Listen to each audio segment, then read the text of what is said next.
Hello everyone and welcome back to the Great Book of Grudges. My name is Nathan and we're back with another Total War Warhammer video. There's been a lot of speculation regarding as to what the next possible DLC for Total War Warhammer 2 could be, with many in the community believing this might be the fabled Beastmen DLC that we've been waiting for, where possible speculation mostly revolved around a possible Dark Elf vs Beastmen DLC. I myself thought this was possible too, however with the recent announcement of Rakaf as a standalone FLC, it could perhaps mean that a Beastmen vs Dark Elf DLC stands out of the question. It's still entirely possible however, as of course Creative Assembly stated that they would like the core races from Warhammer 2 to have at least 6 different legendary lords at the end of the game's lifecycle. That means that it's not hard capped at 6, but they would like to have at least 6,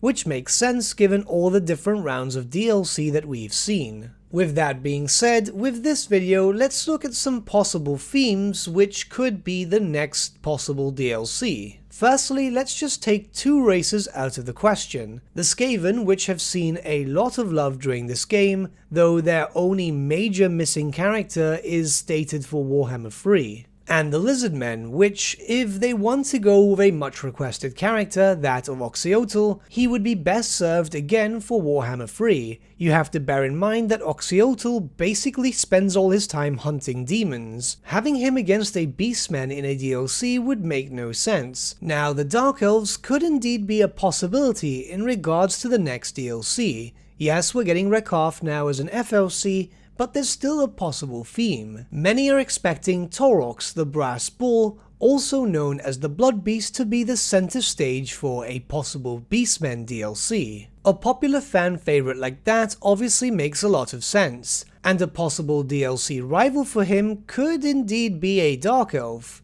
I'm more specifically talking about Talaris Dreadbringer. He is the chosen of Cain after all, the bloody-handed god and the lord of murder. Both of these characters are known for their destructive capabilities, and could potentially make for an interesting rivalry in a Lord Pack DLC. The benefit here of course is that the Dark Elves really don't have that much missing, as a large majority of their roster of available units has already been implemented. Really, all that's missing for the Dark Elves, or better yet said, that which is requested the most, are really just a bunch of generic Lord and Hero choices, which would be reskins in themselves. All of this actually really benefits the Beastmen, as the Beastmen need the most help here in regards to a update and DLC content. Meaning that unlike in the Twisted and the Twilight, where the Skaven got a lot of attention compared to the Wood Elves, barring the Wood Elf rework of course, then in this possible scenario the Beastmen will end up getting the most.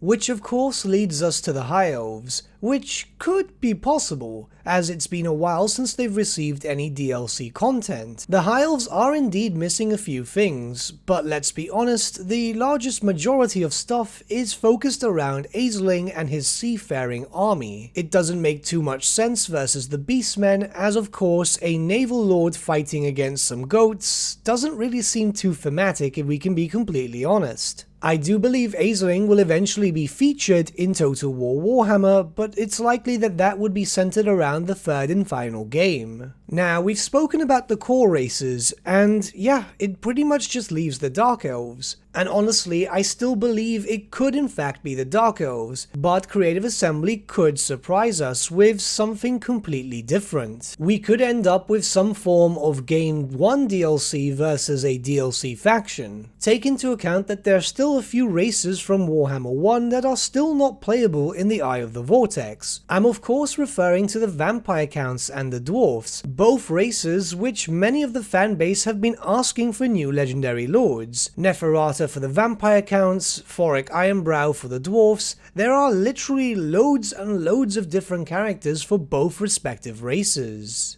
To the best of my recollection, there was no official statement saying that they wouldn't do Game 1 versus Game 1 DLC, and if they have in the past, it's very possible that they could have decided to then just change their tune. Bear in mind that they did this a while back when they said that there would be no DLC for DLC, where very recently we've received DLC for DLC in the form of the Twisted and the Twilight. Again, both the Dwarfs and the Vampire counts have a large majority of their possible unit roster already available in game, so neither of these races would distract from the attention needed for the Beastmen. And of course we know lore-wise that both the Dwarfs and the Vampire counts have had their fair share of scuffles with the Beastmen. Though with all that being said, as a final note, I could be completely wrong, and it could just be a Lizardmen or a High Elf. The fact of the matter is that Creative Assembly tend to make up their own themes in terms of DLC. We already saw that in place when Malus Darkblade went up against the Death Master of Clan Eshin. Lore-wise, it really didn't make that much sense, but Creative Assembly did bend the lore a little bit to make sure it did happen. Like I said, I still think it's the Dark Elves' last chance to shine, as there's not really too much left for them whatsoever, and all lords which could potentially be focused around Warhammer 3, Lokia Felheart and so on are already in game. Of course, this is purely just speculation, but I honestly once again believe it will be Dark Elves vs Beastmen. But what do you guys think? Would it be possible to see Dark Elves vs Beastmen, or do you believe a Game 1 versus a DLC race would be possible? I could see it being justified with the fact that you would be able to play them only in the Eye of the Vortex, and not be able to play them in the Mortal Empires unless you had access to anything that was relevant to them. But let me know your thoughts in the comments below, and let's start a bit of a discussion.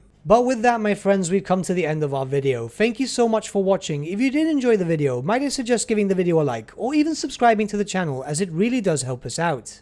In the description section below are various links to different social media platforms such as Facebook, Instagram, and Discord. Also in the description section is an affiliate link with Element Games where you could buy loads of hobby-based products, not just Warhammer, for 10 to 25% off. Making a purchase using that link and also our special code, which is also in the description, supports the channel at no extra cost to you, which we think is rather cool. A big thank you to our patrons. Your support means the world to us. It's amazing that people want to help a small channel like us grow and get to a higher level of content. A big thank you to Gibraltar LUSC, Ryan Bertsche, Andrew Prince, and Okro for subscribing to us at our Fane level. You guys are super cool. And a big thank you to Edward Yule, VS Vasan, Aaron Whitman, and Shaggy for subscribing to us at our King level. Honestly, we can't thank you all enough. And lastly, a big thank you to all of you for liking, sharing, and commenting on these videos. Honestly, it's because of you guys that the channel's been growing at such a great pace lately, so we can't thank you all enough. But with that, my friends, thank you so much for watching once again, and we shall see you all again very, very soon.